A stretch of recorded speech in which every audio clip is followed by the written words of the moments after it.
এক বাংলাদেশিকে উদ্ধার করা হলো কানাইপুর পঞ্চায়েত এলাকায় রামকৃষ্ণপল্লী থেকে।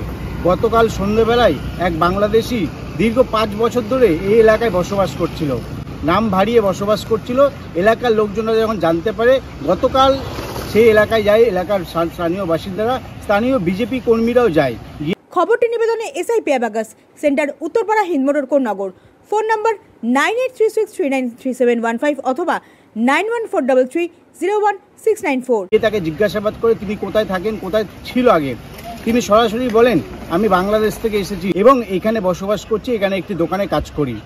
কিন্তু এইভাবে যে চলে আসলো বিনা পাসপোর্ট, বিনা ডকুমেন্টসে এসে এখানে থাকলো এবং এইভাবে যে এসে বসবাস করছে, এসআইআর এর ভয়ে সবাই যখন এলাকা ছেড়ে পালাচ্ছে, তখন এই বাংলাদেশি এখানে উদ্ধার হলো।